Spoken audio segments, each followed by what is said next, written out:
먼 옛날 신비한 복장을 한 사내가 길을 걷고 있었는데 대궐 같은 집의 문을 두드렸다. 하인이 대문을 열자 삿갓을 쓰고 이상한 복장을 한 사내가 서 있었다. 누구신데 이리 문을 다급하게 두드리시오. 이 집의 어르신을 꼭 만나야겠소. 다짜고짜 주인을 만나게 해달라는 사내의 말을 거절하려고 했는데 삿갓 사이로 보이는 눈빛이 마치 맹수 같아 보여 움찔하였다. 서둘러 하인은 대감에게 아뢰고 사내를 데리고 들어갔다. 누구시길래 나를 만나겠다는 것이오? 이 집 조상님들의 분노가 지나가는 나를 멈추어 세웠소. 대감은 조상님이라는 말에 당황하였고 늘 조상님을 잘 모셔왔다고 생각했는데 분노하고 있다는 말에 도무지 이해가 가지 않았다. 사내는 분노의 이유는 모르나 이는 집안의 몰락으로 이어질 것이라 말했다. 대감은 사내의 말을 믿어야 할지 말아야 할지 고민하는 찰나 갑자기 비명소리가 들려왔고 그곳으로 달려가 보니 밥을 짓고 있던 아궁이에서 불길이 솟아올라 하인들이 서둘러 불을 끄고 있었다. 대감은 불길한 일이 일어날 것만 같았고 사내에게 다가가 어떻게 하면 조상님들의 분노를 없앴을 수 있는지 물었다. 사내는 환약 두 알을 대감에게 건네며 말했다. 가장 충직한 하인과 함께 이 환약을 하나씩 먹고 잠에 들어야 하오.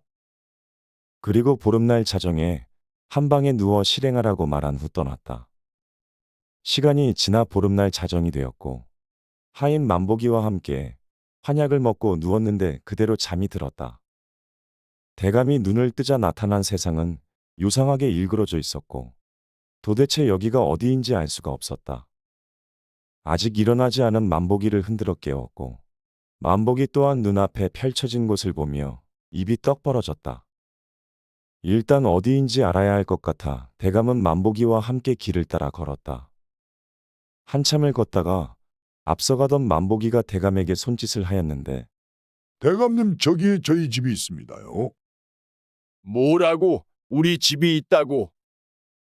만보기가 대문 앞에서 안에 있는 이를 부르려고 했으나 대감이 손을 대자 문이 열렸다. 집 안으로 들어가 보니 대대로 무인 집안이었던 조상님들이 가부좌를 틀고 대청에 앉아 있었다. 내 이놈, 여기가 어디라고 온 것이냐?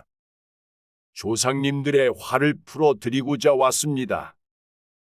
자기 아들이 요괴를 아내로 삼은 것도 모르고 있었더냐? 요괴라니요. 갑자기 도깨비불이 나타나더니 며느리가 누워있는 아들의 기를 빨아들이고 있었는데 그러고 보니 아들이 혼인 후에 점점 야위어 가고 있었고 얼마 전 멀쩡하던 아내가 죽은 것도 이상했었다. 조상님들은 요괴를 당장 죽이지 않으면 집안이 몰락할 것이라고 말했다.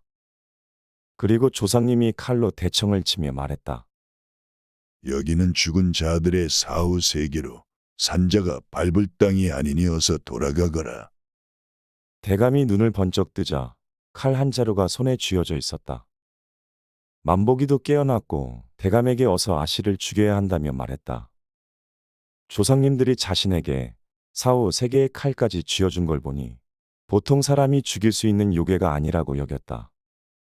하지만 그동안 보여준 며느리의 심성으로 보아 분명 그럴 리가 없다고 생각하니 머릿속이 복잡해졌다. 하지만 사후 세계까지 가서 듣고 온 조상님들의 말을 믿지 않을 수 없었다. 대감은 만보기에게 내일 절로 가야 할 것이니 며느리에게 채비하라 일렀고 그 길에 없애기로 마음먹었다. 다음 날 똥이 트자마자 대감은 며느리와 만보기를 데리고 집을 나섰다. 한참을 걷다가 으슥한 장소에서 대감은 며느리에게 호통을 쳤다. 네 어찌 인간의 탈로 변장하여 내 아들을 죽이려 하느냐? 하며 칼을 빼들었다. 깜짝 놀란 며느리는 무릎을 꿇고 빌었다. 아버님, 제가 비록 백년 묵은 여우이긴 하였으나 모든 죄를 사하고 인간으로 다시 태어났습니다. 그런데 밤마다 남편의 기를 빨아들이고 시어미를 죽였더냐? 오해이십니다. 아버님, 서방님이 최근 기력이 나빠져 저 또한 집안에 요괴가 있다고 여기고 있었습니다. 그래서 제가 서방님을 살리기 위해 길을 불어넣고 있었습니다. 대감은 며느리의 간곡한 호소에 순간 마음이 흔들렸는데 개미 한 마리 죽이지 못하는 충직한 만보기가 요괴의 거짓에 넘어가서는 안 된다며 자신을 다그쳤다. 대감은 차마 칼을 휘두르지 못하고 망설이고 있었다. 대감님 저에게 맡기시지요. 대감은 칼을 만보기에게 건네자 글쎄 만보기의 얼굴이 요괴처럼 바뀌었는데 대감은 얼굴이 백지장처럼 변했다. 만보기는 바뀐 자신의 모습을 모르고 있는 눈치였다. 며느리는 순간 재치를 발휘하여 어찌 하인 주제에 내 목을 치려고 하느냐?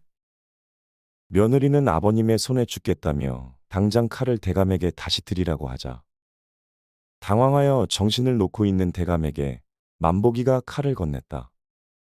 그제서야 정신을 차린 대감은 며느리가 아닌 만보기에게 칼을 휘둘렀다. 만보기는 진해로 변하더니 순식간에 검은 재로 변해버렸다.